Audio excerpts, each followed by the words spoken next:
What is it that prevents executives or leaders at any level from boosting their visibility in this way that we've been talking about? One is obviously just the mental hurdle, which many of us feel in all sorts of ways. But the two that are feel a little bit more practical would be, one is just bandwidth. Is like, how am I going to have time to also now create content? And that content doesn't necessarily always have a direct ROI, or there's no KPI attached to my role that is going to make me want to prioritize that. What do you want your life to look like? What's the career you're trying to build? What's the company brand that you want to have? Keeping your eye on the horizon and then taking a baby step forward. Buyers are getting younger. People are buying from people that they know, like, and trust. And the only way to be found is to be in the arena. I think one of the things I always encourage people to do is like anchor on some pillars so that you don't go too off script or get to a spot where you're nervous that you're going to put something out there that doesn't represent you. I'm like, just be intentional about what you're going to practice doing and then do it.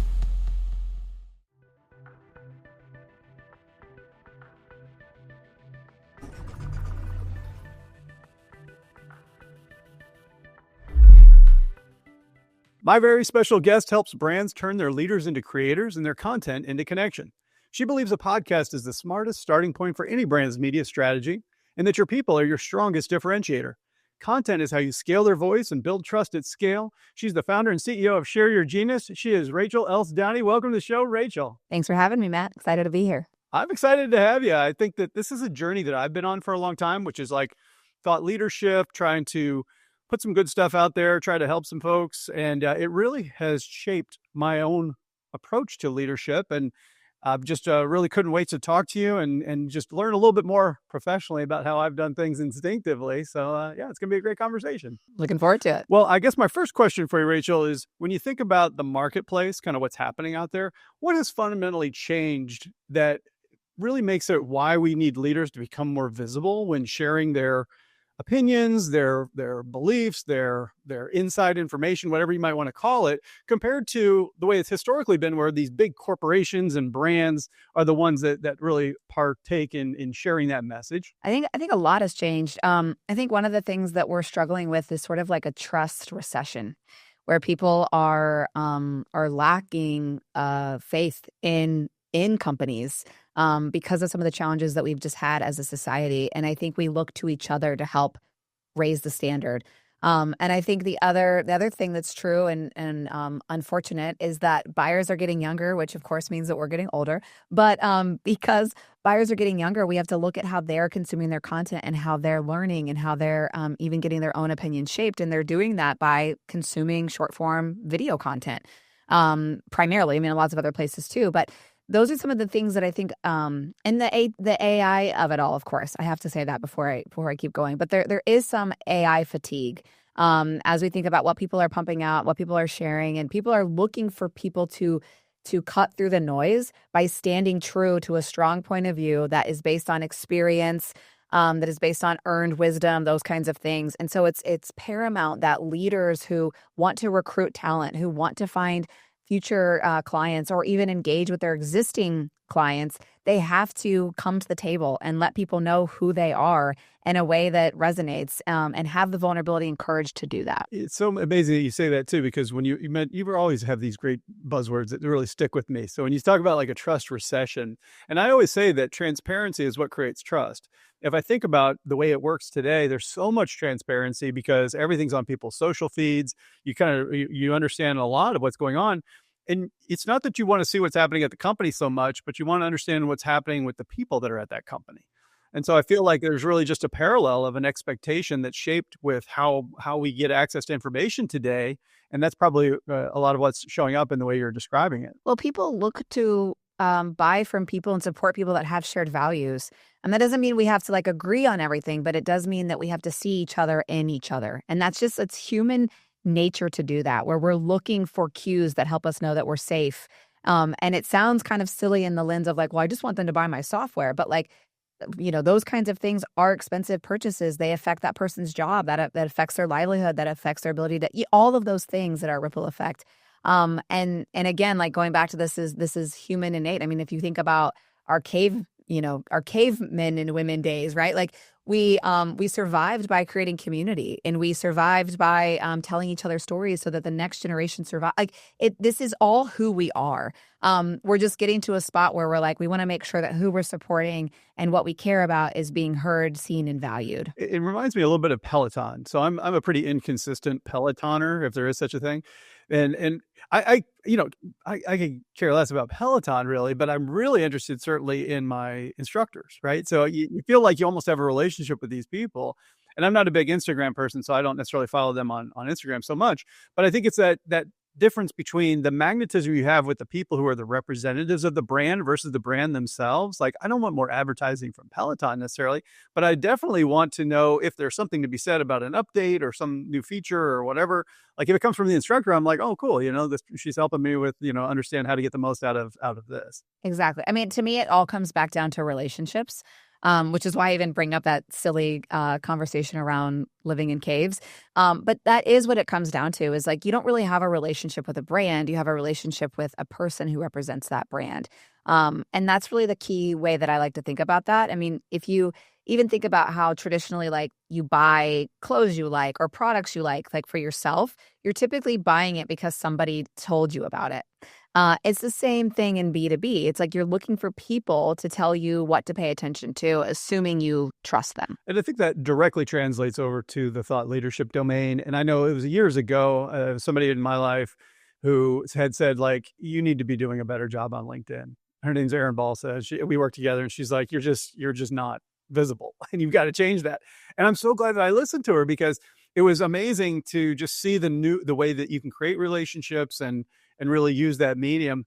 And I want to go back to something that you had shared with me before. You described the difference between influencers and what you called insiders. And I think that's a really helpful transition to make. It stopped me in my tracks for a second. So can you tell me more about the distinction between the two, and why that, what's similar and what we can borrow from influencers, perhaps in my domain of B2B and my listeners? What's similar, but what's different when you use those two terms? Well, one, I'll just call it out. Look, I am a marketer, and so part of my job is to reframe things, right? But I think there's sometimes a negative connotation when people think influencer. They're like, I don't want to be an influencer. Like what? Or they've worked very hard in their career and they've earned their stripes. You know what I mean? And so to feel like an influencer almost makes sometimes people feel like it's diminishing the work that they've put into their career and their subject matter expertise. And so that's like one thing. It's just like framing it in a way that honors them, I think is like the minimum. But the other thing here is, again, kind of going back to that example of like, if you're selling a SaaS product, and that SaaS product is a 3-year contract that is, multiple commas kind of thing. Like, that's not something that I can quickly click into my Amazon cart and say, oh, my friend told me about that. It cost me $20. It'll make me feel good. I'm buying it. That's completely different. And so if you're an insider, I'm going to go to you because you're showing me how to think about the thing that I'm buying. I am going to listen and learn from you. I'm going to trust you because you have experience in this thing. Like it's a depth of knowledge and expertise as opposed to somebody who is just popular, and maybe is creative or is maybe somebody that people like to follow. Like that's the key distinction.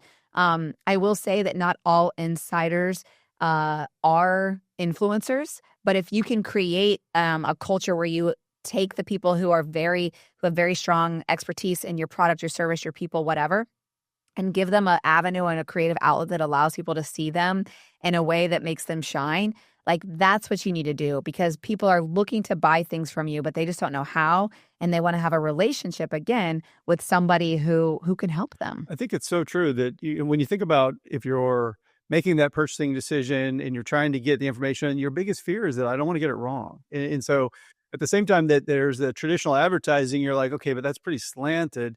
But once you develop a relationship and a following, somebody's giving you value over time, then that trust is there.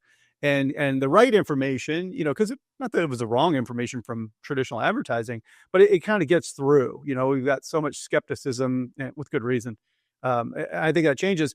But also, like I'll talk about an industry I'm not even in, which is like biotech. If you're the CEO of a biotech company and you provide insights about your company, what you're up to, it's going to make your employer brand jump off the charts. You're going to find hiring's get a lot easier, getting access to top talent, even retention. I can only see good things coming from that. 100%. I mean, there's American Airlines, the CEO at the time, he launched a podcast before a lot of people did it, and it was an internal podcast, actually. The audience was for the employees, and he put it on a live public feed and was like, if people are going to find out information anyway, I might as well share it. And it's those kind of decisions that are actually that help you understand like that's the leadership that's building this brand. Like you actually respect it more because you're not hiding things. It's not smoke and mirrors. Like we're being honest. We're telling you what's going on. Like that's what the world's so hungry for. And that's the thing that I think leaders have such a unique opportunity to do right now is like be the first one to show up, because if you're the first one to show up, you'll be the one who shows out. You know what I mean? Like you will be the one who wins the day at the end of it. And when you think about like a CEO of a really large publicly traded company, you think about all the sensitivities. It's like, no, if that's happening, and I think it's happening more and more, I feel like that takes down one of the excuses that we might get. But kind of in that vein, in your experience, Rachel, like what is it that prevents executives or leaders at any level really from boosting their visibility in this way that we've been talking about? I think there's a few things. One is obviously just the mental, the mental hurdle, which many of us feel in all sorts of ways. But the two that I feel a little bit more practical would be one is just bandwidth. Is like, how am I going to have time to also now create content? And that content doesn't necessarily always have a direct ROI, or there's no KPI attached to my company, my role that is going to make me want to prioritize that. That's one thing. But then the second thing is like, they don't always know what to talk about. I think, I think you probably relate to this, but it's so hard sometimes to see your story, but you can see other people's. And so that's where it's good to get a second party or third party perspective to say, what's the thing that I really should be talking about? Can you help me? Can you help prompt me and get feedback? Like I always say, everybody needs a producer, and that can be internal, extra, it doesn't matter. But you kind of need somebody who can help you cut through your own noise in a way. But I would say definitely bandwidth and just feeling confident in what they should be talking about. Will it resonate? Those kinds of things for sure. Yeah, and I think the way for anybody who's listening that's kind of just getting started out, you don't need a big audience. You need at-bats. You need a chance to practice and share. And I think that, yeah, I agree with you 100% that if you have a producer, and I have a producer, her name's Rachel too, and she's amazing. But I didn't always have a producer. And nowadays, because when I started the show a couple of years ago, the AI tools weren't where they are today. Now it's much easier for me, since I have been writing on LinkedIn for a while, to say, hey, go back over my posts and just pull out the themes that I could then go find some guests, and then be like, because I happen to do an interview show, obviously, and then say, hey, who would be good to talk about? And it just happens pretty organically at that point. But I think I'm with you 100% about some of the excuses about bandwidth. It is real. But I think there's so many time-saving ways, and there's so many people that can help. People like yourself that can help us if we have a bigger show that we want to take and have a bigger effort and lean into it. But really, I don't know. Is that something you find? You think you're getting at bats like that kind of gets the ball rolling? Well, I think there's two things. One is like practice, like getting out there, having conversations, seeing what's resonating. One of the things that I think about too, is, and not to be too simple, because I know there's all sorts of complex situations, but CEOs should be talking to their clients or their customers, right? That's a very simple at-bat opportunity that's low pressure, and just record it. So some of those types of things are easy at-bats, and then you can clip it and do that kind of thing. I think to your point of AI helps curate things so much faster, and it's so helpful so that you can create content more efficiently. Really simple things like what you just said, taking that, or even having ChatGPT ask you questions to help you figure out what your point of view actually is. One of the challenges with AI in terms of helping you create content is that it's pulling from an Internet of Things, right? It's pulling from everybody else's ideas. And so I always encourage people to say, have it ask you questions as opposed to give you answers, so that you can start to shape your own point of view, because you don't want to be a part of the AI fatigue, right? You want to be somebody who's different. And then the last thing I would say on all of that, I just lost it. Practice. Whatever, it'll come back to me, but definitely practice. Yeah, and I think you bring up such a great point. We don't need AI to give us answers, but it can certainly help us fast forward to the process, to the part of asking us thoughtful questions. And your lived experience is what provides the answers, whether that's your history, you go back into what you've learned over the course of your career in this industry. Let's stick with biotech for a second. And that's totally great. Or what's going on right now. And you think about what you're excited about for the future. So I think chronologically speaking too, these are all filtered through your own personal experience that AI could never know, because it doesn't know what's in your noggin. So, but I think going and saying like, look at our competitors and their blog over the last 6 months and pull out the themes. I want to give my take on those same themes. Totally doable. Like it can really set the table for you in that way. That's a real time saver. And the other thing I wanted to pick up on too is, as you had mentioned, people are a little bit lacking in the confidence.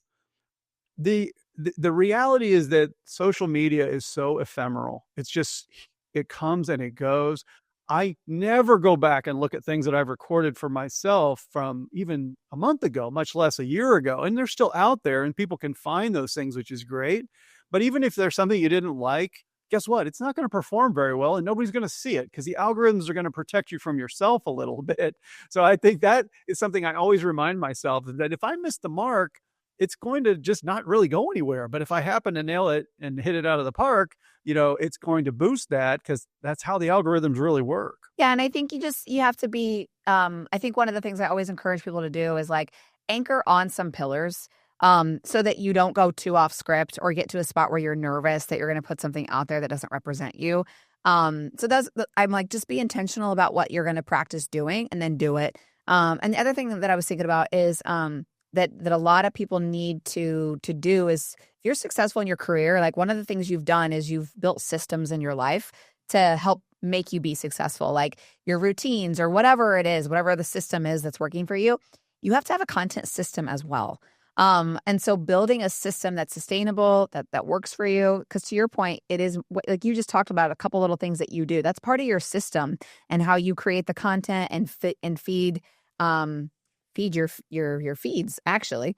And so that's the other thing I would say is like, if you're an executive and you're like, I know I need to be more visible, I know I need to be more present, I would take a step back and go, what are the key things that I can talk about? Number one, like how can I educate the market? One. Number two, how can I talk about like a process or like a how in terms of like how I think, what I do, that kind of thing. And then the third could be like what I actually do, like the actual product, the thing, the service. Those are like really simple anchors for you. Wraps them behind the scenes into it, and you've got 4 pillars of content that you can just execute against. And then from there, just execute a system that allows you to get feedback. And when you're thinking about content like that, Rachel, so one example is some executives, for example, are pretty philosophical. They're kind of higher level. They're visionary in a way. Others are much more pragmatic and they think about the how, and they just love it. Maybe they came up through the sales ranks or the consulting or engineering ranks or whatever.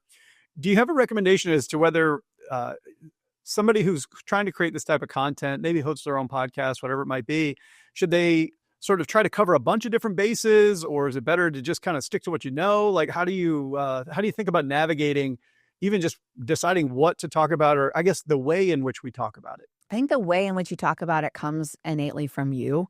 And I think you have to just like find your groove. Like we've had some clients where we actually produce them the whole time. Like they can't get on the camera and just talk to you.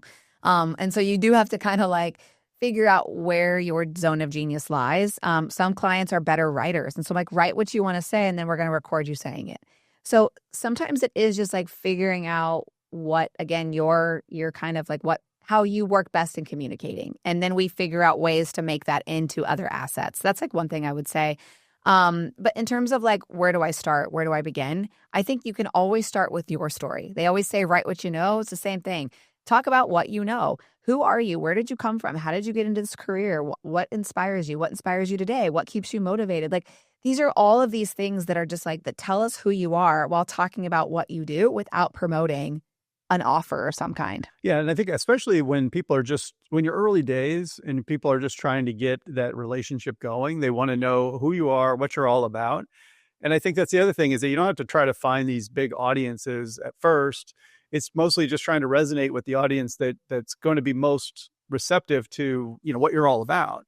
And I think over time you kind of get an understanding about what it takes to sort of open that door a little bit more.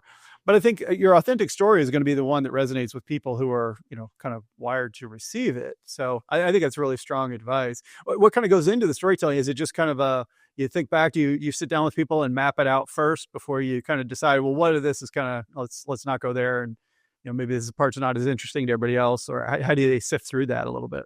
I think there's a couple of things too, actually, that might be helpful. So, when you even introduced me, you talked about how I believe podcasting is the best way to get started. Like, I think it's the best way to get started because it is a very efficient medium, and it's a very gracious medium in the sense that you don't have to, like, you and I could record this with horrible backgrounds, and we could be on Zoom, and it could be choppy audio, like it could, and it's that's not ideal, but it's okay. And so my point is, people who are interested in doing thought leadership but don't really know where to start, they should start by focusing on others. That's a simple, simple way. So that could look like having guests on, having conversations, and those guests can just be people they want to learn from or people they respect. It doesn't really matter if you're just trying to get practice. And then through that, they get an opportunity to kind of figure out like what they think, what they're talking about, what's coming naturally, what do they keep talking about with their guests without even thinking about it. Like, you almost can have like a phase of just like, I'm experimenting with what I think makes sense for me to talk about. So that's one of the reasons why I'm always like, start with a podcast. And you can do some theories of victory and build a lot of strategy around it from the jump, but that's one thing. And then in terms of like knowing whether the story is the right story to tell, that's hard because there's some people who are just gifted in knowing like that's it. But I will say all stories have a transformation. There is a moment of transformation. There is a before and there is an after. So if you're looking for a story, even in interviewing people, you want to look for those inflection points where they go, oh, that was a moment of transformation. So how did you feel? What was going on? So you almost want to reverse engineer these things for yourself. Like, I was here and then I did that. That's a transformation. So that's kind of the cue I always say is like, look for that tension. And that's where your story lies. It's such a great point. And I think that as leaders at every level, we have so many stories around us, whether it's stories about our teammates, if you're a manager, whether it's client stories, if you've got a customer facing product, or supplier stories, even certainly industry stories, whatever it is. And I love that point about there's got to be a before and after. There's got to be a transformation, hopefully a positive one. And then I think that it's not that hard to tell the story chronologically because you're going to develop that tension when you describe sort of what was happening. So if you think about the founder of a company, well, you didn't just found a company for the heck of it. You were there to solve a problem, or you saw something that needed to be done. So tell the tension of the story first and then release that tension by saying, and that's what led me to create, Biotech Code, whatever. Exactly. And it's also like, it's kind of asking, it's like pulling the thread, right? And then what happened? And then what happened? And then what happened? A lot of people don't want to stay in the then what's. They want to be done and move on. But if you want to really tell a compelling story or get to the root of things and get people to really lean in, it's the 5 whys. It's why, and then all of a sudden you go, oh, that's what you really want to tell me, right? So it's just staying in it longer than you want to is half the battle. And I think that in that staying in it part, there's so many different threads you can pull on that become their own episodes. Find somebody else who had this sort of thing, and that's where one piece of content turns into, 3 guests, and those 3 guests spawn, whatever it is. And if you're a senior leader and you're like, I really don't have a ton of time, that's okay. Hand it to your team because they'll take the transcripts, they'll rip it down, they'll do whatever, and they'll get it and packaged up and in front of the people who can benefit from it. So I think it's just easier than ever to do those things without succumbing to the AI slop that you told us about a little bit earlier, Rachel. It's like when you're getting your unique insights, let the AI help you by prompting you with questions or by packaging, but make sure the insights are authentic and uniquely from you. I think that's pretty good advice for sure. I also think that a lot of times I see a little bit of hesitance from people that are saying, okay, that's great. I'm going to do all that stuff, but my company, we're selling a product or a service. How do we promote the fact that we have something that can solve their problems, but without feeling icky and crossing over into that sort of the selling side of things? How do you advise people who are not in sales roles and you're telling them, you got to share your story, you got to, share your insights and your view, but eventually you're going to have to mention the fact that you've got a product or service that can help. How do you balance that? How do you teach them to kind of walk that line? I mean, honestly, it goes back to the power of story, which is the moment of transformation. So your product does solve a problem. Your product does exist. What we don't care about is the functions, right? Like on its own, like you want to talk about the story behind the function. That's kind of the distinction there. And I would also say, like, the way we think about content is 0 click, which means like this alone is valuable. I don't have to go anywhere else to gain value out of this. But if it was that good, it's going to make me curious to go somewhere else. And so those are the things that I try and like help people think about. And again, that's so much easier said than done. But part of it is like getting it out there, telling the stories of how your product or your service actually does X, Y, or Z without talking about, well, then you plug in this and then you press this button and then you do that. Nobody cares about that. That's more middle of the funnel, bottom of the funnel stuff. Like what you really want to talk about is like my person was here and now they're there. And this is the tension in between that we were able to solve because we asked really good questions or we developed this thing to do. Like those are the things that people actually care about. And I think the human interest of it has to be wrapped into it. People buy from people. So we want to know who you are. 100%. And I feel like a lot of people listening maybe we've piqued their curiosity here. And maybe they're leaning in a little bit saying, you know what, I probably could do, I should do, whether it's, starting a podcast. And the other thing I'll say about that, I run a weekly show and I've been doing it for years. There's a little bit of effort involved in that, but you don't have to. You can do a season. You can do once a month. It doesn't matter. Exactly. You can do make 6 it a year. as you can kind of fit the space, so to speak. I think a lot of people think like, oh my gosh, it's so much work. It's only that much work if you make it so. There's ways to get started. 100%. Yeah. There's ways to get started. There's workflows that make it sustainable. It's like whatever you're able to commit to, you can maximize is the way I like to think about it. And I think the other thing that I think a lot about with just creating content and stuff like that is like you can't be impactful if you're not visible. And so you have to be in the arena. You know what I mean? And sometimes that makes you uncomfortable, but you got to do it. That's kind of where I was going. I was trying to figure out how to frame my thoughts. So I can imagine people are listening in, and of all the listeners that I have, some are going to be thinking, yeah, okay, I'm kind of, but I'm still, they're almost still 1 foot out. Like, what would you say to kind of push them over the edge here? And let's say, get in the arena, like you said. What's one thing you might put out there? I think it's looking at the horizon. Like, what do you want your life to look like? What's the career you're trying to build? What's the company brand that you want to have? Keeping your eye on the horizon and then taking a baby step forward. And I think you have to live in the reality, which is what I just said, like what I said earlier, buyers are getting younger. People are buying from people that they know, like, and trust. And the only way to be found is to be in the arena. And so take a baby step forward. It doesn't mean you have to launch a podcast that becomes a media brand. It doesn't have to be any of those things. It just has to be something that you can commit to and that you can be consistent with. Yeah, and I would just build on that too by saying that the numbers are just a fool's errand. When you think about sometimes you see shows that are, whether you're Kelsey Brothers, you're Joe Rogan, these are not real numbers for people that are in B2B. You don't have to worry about that. But you don't need them. And you just need to reach your people. And I feel like, so I almost never look at the numbers other than just to figure out like what is the audience like, but not really how big the audience is. But the best thing that I've found in terms of running the show for as long as I have is just the relationships, getting to meet cool people like yourself. And it's just so easy when you have a nice conversation with somebody, you just ask, hey, is there anybody else you'd recommend I talk to? They'll tell you. And then all of a sudden they'll tell 2 friends, and I'm too old enough to remember that old commercial. I think it was MCI. Holy cow. But it works. Yeah, but it works. It makes your job a lot easier. Because it's the power. Yeah. Yes. And like we actually are relational beings. Like we want to help each other. And so it's like, do it this way and create content. Yeah. It's a win-win. Well, and quickly help me understand this. So like if I decide to work with you when it comes to share your genius, like what are some of the big building blocks just to get clear in my mind sort of what that process looks like and how you go from like 0 to whatever?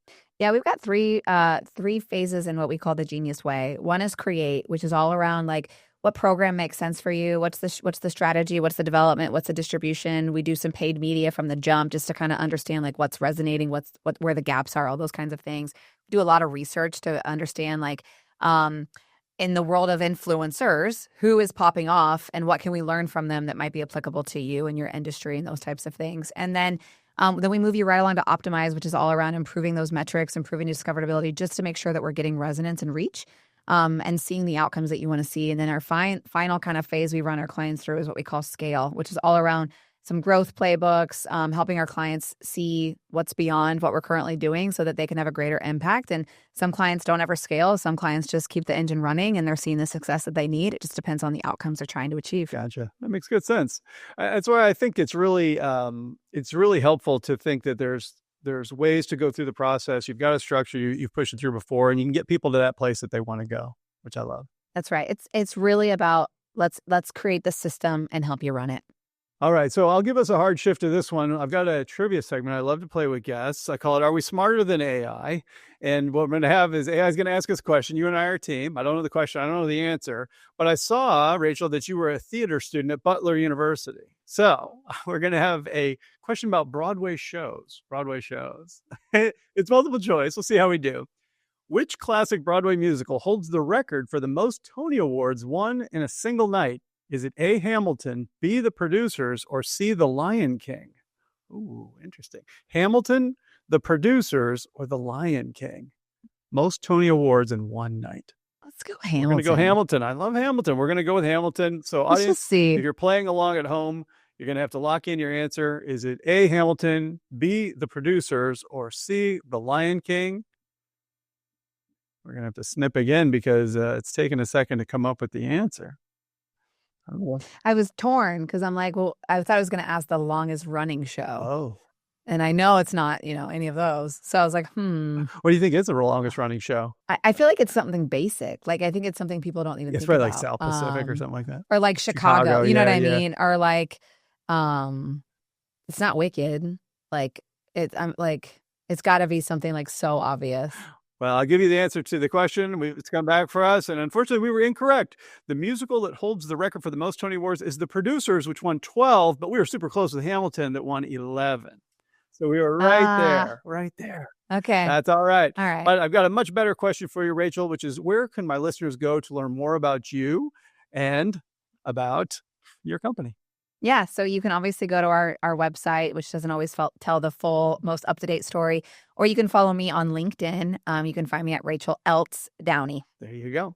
And so Share Your Genius is the company. We can't wait to get my listeners connected, expanding that influence. It's not that it takes a little bit of effort, but it's so worthwhile. I'm so committed to doing it because it just opens up so many great doors. It's great for your company. It's great for yourself, everybody involved, and people benefit from learning your inside story. So I really love it. Rachel, thank you so much for joining us and sharing your insights with us today.